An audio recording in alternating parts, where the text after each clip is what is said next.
The Protestant theologian Paul Tillich once said that faith is the most misunderstood word in the religious vocabulary. And I'm increasingly convinced that he was right about that. And my justification for that is my experience with these YouTube videos. Because, as you know, people can comment on these videos. And I must say, every day, I hear somebody say to me that faith is credulity, naivete, accepting something on the basis of no evidence, it's pre-scientific nonsense, it's the way children would think, etc. Faith is being continually badmouthed. And on the basis of that characterization, people will draw these sharp distinctions between faith, so construed, and modern science. Modern science is rational, it's empirically based, it's self-critical, it's self-correcting, etc. And people draw the conclusion, isn't it great that the Western mind finally wriggled free of the terrible constraints of faith and moved into the clear, well-lighted space of reason? And they go on, isn't it tragic that the modern mind is still haunted by this specter from another age, faith, which is hindering and holding back the modern mind? Okay, as I say, almost every day I hear that kind of characterization about what faith means. I just heard a couple days ago that Pope Benedict XVI has announced that next year, beginning next fall, we will have a year of faith in the Catholic Church. So I thought, okay, here's my opportunity to make some clarifications about what serious people mean by faith and what they don't mean by faith. Here's an analogy which I think is illuminating. When you're coming to know someone, let's say there's a person that kind of fascinates you, and you might watch that person for a while. Maybe you see what she wears, how she comports herself, how she relates to other people. Maybe you check with mutual friends and find out certain things about her. Maybe today, of course, you would Google her name and you could find out a lot about probably where she's from, where she's educated, where she works, etc., right? You could find out a lot simply by using your reason. Looking at things objectively and making deductions and conclusions, you could come to a good deal of knowledge about that person. Okay, but let's say you really want to get to know this person. Eventually, you have to meet her, right? Now, when you meet her, maybe when you're up close, some of what you've discovered will be verified, by your own rational analysis. But eventually, something kind of wonderful and extraordinary is going to happen. Namely, that person is going to speak.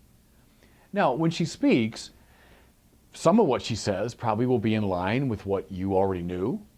It'll simply confirm what you've already understood. But, the more you get to know that person, the more that person begins to open her heart to you, the more intimately you come to know her, what's going to happen? She will reveal things about herself that you would never know in any other way. Not just where she's from and where she went to school. That's data that you can learn through a Google search. Not just anything you would pick up from watching her behave. She will disclose to you truths about herself that exist within her own interiority, in her own heart, and can only come forth through her free decision to speak. Now, at that point, and I hope you're catching that this is true of your relation to any person, right? At that point, you've got to make a decision. The decision is, well, do I believe her or not? I don't know. I can't verify these things objectively. I can't do a Google search and find out if they're true. I have to decide, yeah, I believe this person. I have come to trust her in such a way that I now accept her speech as true. Now, I think this is a very apt and illuminating analogy for what serious Catholics, I'll speak for my tradition, mean by faith. We want to come to know God. Can we determine a lot about God on the basis of reason? Yeah, sure we can. Look at the beauty and order and contingency of the world. Look at some of my videos on those things. I can conclude that God exists, that God is perfect, that God is good, that God has intelligence and will and freedom, that God is the governor and providential, has providential care over the universe. I can determine all those things on the basis of reason alone. If you doubt me, take a look at the first part of the great Summa Theologiae of Thomas Aquinas. Thomas Aquinas is a bit like the Sherlock Holmes of theology. What I mean is, think of how we would ordinarily look at someone and we come to certain conclusions. Sherlock Holmes saw with such insight that he could come to all kinds of correct conclusions simply on the basis of examination. Before the person ever spoke, Sherlock Holmes could determine a lot about them, right? So Thomas Aquinas is the Sherlock Holmes of theology. He can determine all kinds of things about God on the basis of reason alone. Is this good? Yes. The Catholic tradition says authentic faith never involves a sacrificium intellectus, Latin for a sacrifice of the intellect. In fact, one of the signs that you're not dealing with authentic faith is that you've had to sacrifice your mind. See, now I would characterize that as a fundamentalism or a fideism, to use the technical term. In the Catholic tradition, we say, if you are sacrificing your intellect in any way, you're not dealing with authentic faith. Just as you don't sacrifice what you learn through your Google search, what you determine through your own investigation. You don't leave that behind. But, one of the deepest truths about God is that God is a person, right? God is paradigmatically a person. He's the ground of all personhood. He's the supreme person. Therefore, if you really want to know God, what do you have to do? You have to wait for this free person to speak, right? I can get to know someone, to some degree, but I will never really know that person until she speaks. At which point, I've got to make that decision. Do I believe her or not? Do I trust her or not? So with God. The claim of the Bible is that God has not remained utterly hidden, has not remained utterly in the shadows, but that God, by his own freedom and choice, has determined to speak. He thereby reveals things to us that we can never know simply on objective analytical grounds. I'm not denigrating in any way what we can know on those grounds, but we can't know the heart of God until God decides to speak. At which point I have to say, okay, do I trust him or not?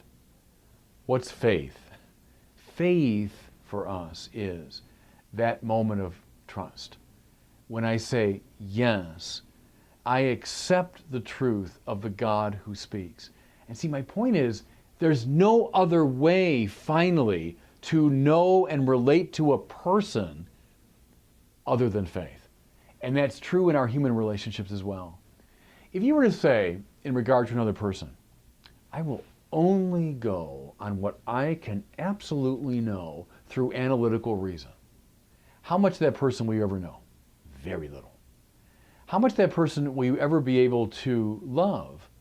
Very little, see, because you're in utter control of the process of knowing that person.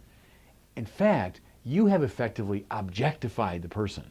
You've made that person an object of your investigation.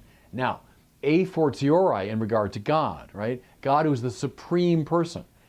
Over and over again on these YouTube pieces, people will say something like, unless I can absolutely prove it, unless you can show me with pure analytical reason.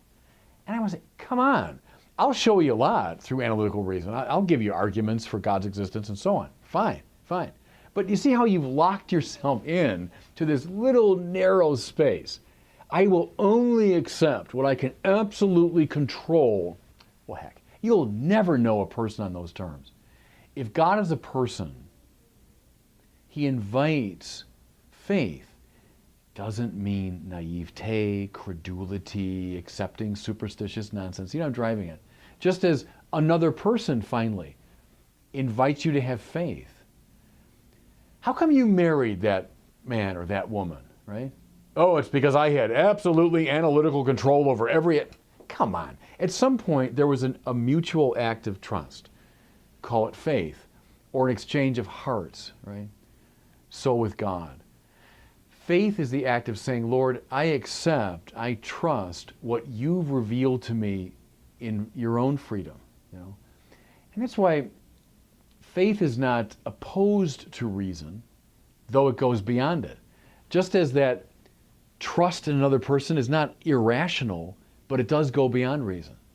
So in regard to God, we have finally to have faith precisely because we're dealing with the supreme person.